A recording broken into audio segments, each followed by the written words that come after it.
Thông báo chia tay PSG của Mbappé lộ diện đội bóng mới.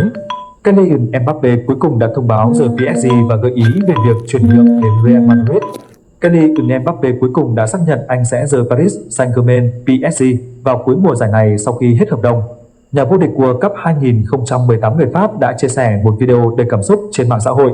Trong đó, Mbappé tiết lộ rằng anh sẽ không ký gia hạn hợp đồng với đội bóng thành Paris, chấm dứt những đồn đoán về tương lai của anh với câu lạc bộ. Thông báo này được đưa ra sau một thời gian dài không ai chắc chắn liệu cầu thủ 25 tuổi này có ký gia hạn với nhà vô địch Ligue 1 hay không. Và giữa những tin đồn xoay quanh việc chuyển đến Real Madrid dưới dạng tự do vào mùa hè, Kylian Mbappé đã ám chỉ rằng việc chuyển đến thủ đô Tây Ban Nha chơi bóng có thể nằm trong kế hoạch của anh.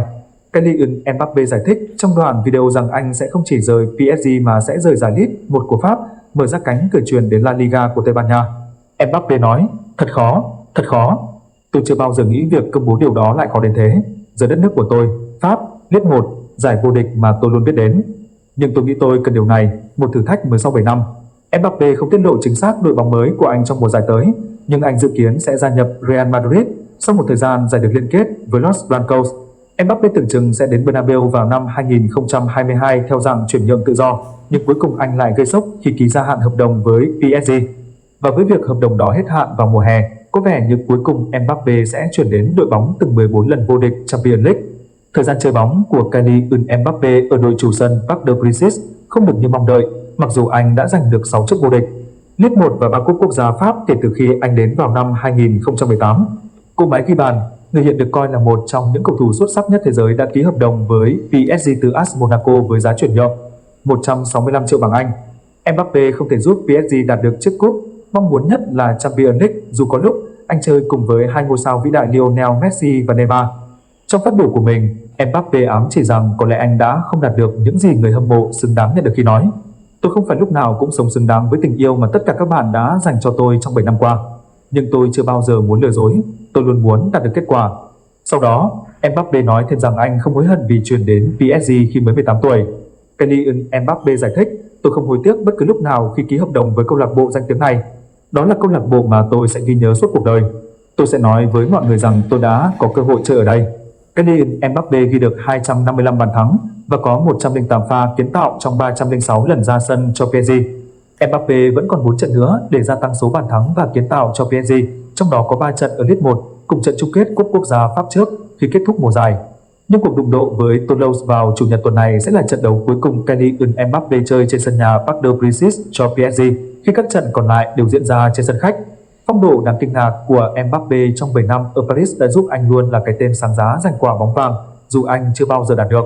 Tầm quan trọng của Kylian Mbappé đối với PSG được thể hiện qua vai trò của anh trong đội và mức lương khổng lồ.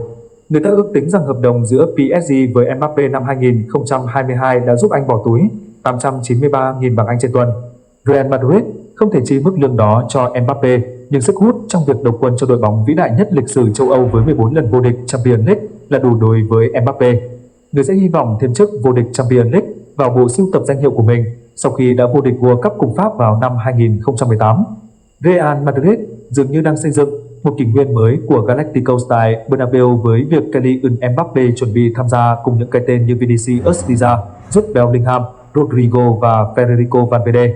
Sự nghiệp của Mbappé tại PSG. Brazil chốt danh sách dự Copa America 2024 bằng Neymar, Casemiro, Antony, Gabriel Jesus. Đội tuyển Brazil vừa công bố danh sách dự Copa America 2024. Rất nhiều tên tuổi như Casemiro, Gabriel Jesus, Richarlison và dĩ nhiên cả Neymar đã bị gạch tên. Việc Casemiro, Gabriel Jesus, Richarlison, Antony bị loại đều với lý do phong độ sa sút. Casemiro đang trải qua mùa giải thảm hại tại MU khi anh vừa không hoàn thành vai trò tiền vệ phòng ngự, vừa mắc vô số sai lầm khi đá trung vệ. Casemiro đã sa sút rất nhiều ở tuổi 32 và anh phải trả giá bằng việc mất cơ hội dự Copa America 2024. Tương tự là Antony, người chưa bao giờ xứng đáng với mức giá 100 triệu euro mà MU đã chi ra. Gabriel Jesus thì đang dần nhạt nhòa giữa dàn sau Arsenal. Trong bối cảnh những Martinelli, Trossard, Havertz liên tiếp tỏa sáng, Gabriel Jesus giờ chỉ còn là cầu thủ dự bị của Arsenal. Jesus không ghi bàn nào ở 11 lần ra sân gần nhất. Từ đầu mùa, dù được sử dụng 25 lần ở ngoại hạng Anh nhưng Jesus cũng chỉ có 4 bàn. Đây là mùa giải anh ghi ít bàn nhất kể từ khi đặt chân đến châu Âu. Cùng sa sút như Jesus, là Richarlison, chân sút bùng nổ từ đầu mùa nhưng đánh mất phong độ ở thời điểm quan trọng. Dù đã ghi 11 bàn qua 28 trận ở ngoại hạng Anh 2023-2024, nhưng 8 trận vừa qua anh mới có vẻn vẹn một lần lập công. Trong khi đó, Neymar dính chấn thương nên không thể bình phục dự giải. Với sự vươn lên của những Endrick, Evanilson hay Savinho, đội tuyển Brazil đã trao cơ hội cho số tài năng trẻ này. Sát cánh bên họ vẫn là các gương mặt cũng như Rafinha, Rodrigo, Martinelli và Vinicius. Ở hàng tiền vệ, sau khi gạch tên Casemiro và Matheus Cunha, Selecao chỉ còn vài gương mặt có thể tin cậy như Douglas Luiz, Paqueta hay Bruno Guimaraes. Nhìn chung, đây là hàng tiền vệ khá yếu so với đẳng cấp của đội tuyển Brazil. Tại hàng thủ, những gương mặt quen thuộc như Emerson Royal, Thiago Silva, Alex Telles cũng biến mất. Đội tuyển Brazil ở Copa America sắp tới hứa hẹn sẽ rất khác xa so với tập thể từng tham dự các giải đấu gần đây.